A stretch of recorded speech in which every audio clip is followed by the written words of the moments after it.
Hello friends, Rajasthan BSc Ayurveda nursing and DANP diploma in डाइस nursing counselling के लिए जो नया अपडेट था वो मैंने आप लोगों को बताया था कि इसका आप लोगों को कब काउंसलिंग के लिए आपको जाना है। ठीक है, एक बार फिर से क्लियर कर देते हैं। उसके बाद में जो फॉर्म फिलअप है उसके बारे में हम इस वीडियो के अंदर बात करेंगे कि फॉर्म को कैसे फिल किया जाता है। ठीक है, आपकी बीएससी आयुर्वेद नर्सिंग है उसकी जो काउंसलिंग है 3 तारीख से लेकर 6 तारीख तक है और कुछ इस प्रकार से आप लोगों को यहाँ पे डेट वगैरह पे जाना रहेगा। ठीक है, उसके अलावा जो डीएएनपी है उसकी काउंसलिंग में भी आप लोगों की यहाँ से 8 तारीख से स्टार्ट है और 15 तारीख तक चलेंगी। ठीक है, और कुछ लोग यहाँ पे ये पूछ रहे थे कि भाई हमारे पास में मैसेज नहीं आ रहा है, तो भाई आपको मैसेज की चिंता नहीं करनी है। आपकी परसेंटेज 12वीं के अंदर जो परसेंटेज है उसके अनुसार जो टाइम टेबल सेट है उसके हिसाब से आप लोगों को वहाँ पे जयपुर जाना पड़ेगा और सभी को जाना पड़ेगा जिनका यहाँ पे परसेंटेज के हिसाब से जाना है। लेकिन ठीक है, आप लोगों को ये फॉर्म था जो कि मैंने पिछली वीडियोस के अंदर बताया था, उसमें आप लोगों को ये फॉर्म का थोड़ा कंप्लीटली नहीं समझ आ पाया था, तो मैं आप लोगों को भी कवर कर देता हूँ कि कैसे इसको फिलअप करना था। ठीक है, तो सबसे पहले गाइस इसमें यहाँ पे आपको अपना नाम डालना है, उसके बाद में आपको अपने पापा का नाम डालना है। ठीक है, श्रेणी आप लोगों को डाल देनी है जो भी आपकी है, उसके बाद में जन्मतिथि यहाँ पे डालना है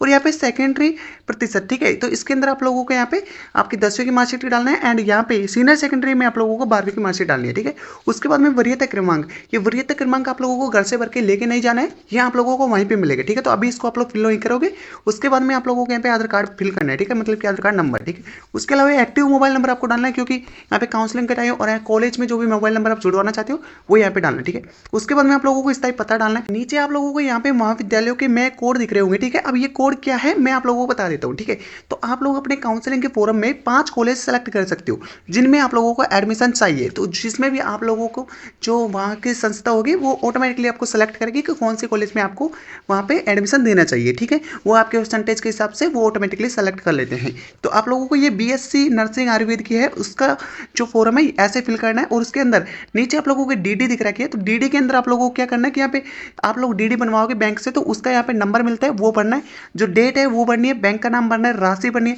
अब गैस यहाँ पे जो डीडी बनवानी थी आप लोगों को यहाँ पे 10,000 रुपये की बनवानी थी, तो उसका 10,000 रुपये राशि यहाँ पे भरेंगे। इसका यूटीआर नंबर भी आप लोगों को भर देना है, उसके बाद में दिनांक भर देनी है। ठीक है, उसके अलावा आप लोगों को डॉक्यूमेंट क्या क्या चाहिए तो देख लीजिए। डॉक्यूमेंट के लिए 10वीं की मार्कशीट चाहिए, 12वीं की मार्कशीट चाहिए।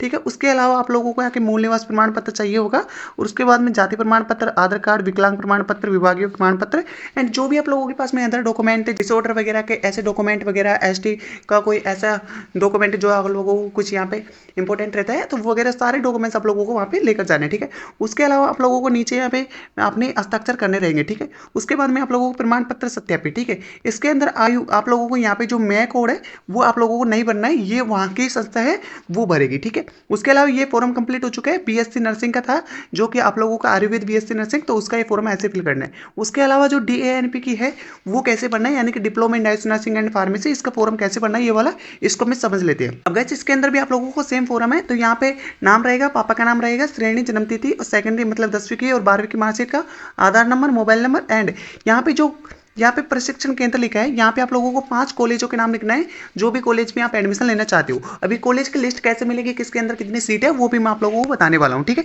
उसके अलावा यहाँ पे आप लोगों को डीडी नंबर मिल जाएगा, यूटीआर नंबर मिल जाएगा और सेम यहाँ पे आप लोगों को हस्ताक्षर करना रहेगा। नीचे का जो फॉर्म है ये नहीं भरना है, आप लोगों को यहाँ पे कुछ भी नहीं करना है। ठीक है, और यहाँ पे आप लोगों को डॉक्यूमेंट वगैरह जो सेम है वही रहेंगे। ठीक है, अब गाइस बात कर लेते हैं कि आप लोगों को फीस कभी कब जमा करानी होगी। ठीक है, तो 10,000 रुपये की तो आप लोग यहाँ पे फॉर्म के टाइम में भी डीडी लेकर जाओगे तो 10,000 रुपये तो आपके जमा हो जाएंगे। बाकी की जो फीस वहाँ पे आप लोगों को बता दी जाएगी कितना फीस जमा करवाना है, तो वो फीस आप लोगों को यहाँ पे 25 से लेकर 29 नवंबर तक जमा करवानी रहेगी। अगर आप लोग यहाँ पे फीस जमा नहीं करवाते हैं तो आप लोगों की 10,000 रुपये की जो डीडी है उसका रिफंड भी नहीं दिया जाएगा और आपका फॉर्म है वो कैंसिल कर दिया जाएगा। ठीक है, तो ये चीज़ों को आप लोगों को ध्यान में रखना है। ठीक है, उसके अलावा आप लोगों को यहाँ पे देखो गाइस, यहाँ से राजकीय मतलब कि जो गवर्नमेंट कॉलेज के अंदर आप लोगों की आते हैं, तो जो भी गवर्नमेंट की तरफ से फीस कम होकर आती है, तो आपको पता है कि यहाँ पे मान लीजिए 35,000 रुपये प्राइवेट कॉलेज की है, तो बाकी की यहाँ से करीबन यहाँ से आप लोगों की 25,000 करीब यहाँ से गवर्नमेंट कॉलेज की रहेगी, तो उससे कम भी रह सकती है। ठीक है, तो जितना आपका ऊपर का पेमेंट अगर आप इसे एक्स्ट्रा ले लिया जाएगा तो वो आपको यहाँ से 1-2 महीने के अंदर वापस से रिफंड कर दिया जाएगा। ठीक है, तो ये चीज़ें आप लोगों को ध्यान में रखना है। गवर्नमेंट कॉलेज के अंदर आप लोगों का सिलेक्शन होता है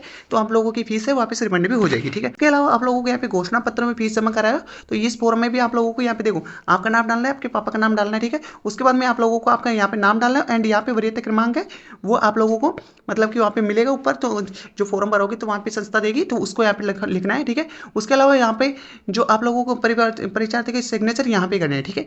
तो इस चीज़ आप लोगों को ध्यान रखना है। अब बात कर लेते हैं किस कॉलेज में कितना यहाँ पे सीट है। तो यहाँ पे आप देख सकते हो जितने भी कॉलेज है उनके महाविद्यालयों के संस्था के नाम है यहाँ पे आप लोगों को देखने को मिल जाएगी, ठीक है। University college of BSc Ayurveda nursing संगठन आयुर्वेद जोधपुर, ठीक है। इसके अंदर 50 यहाँ से बीएससी के लिए हैं।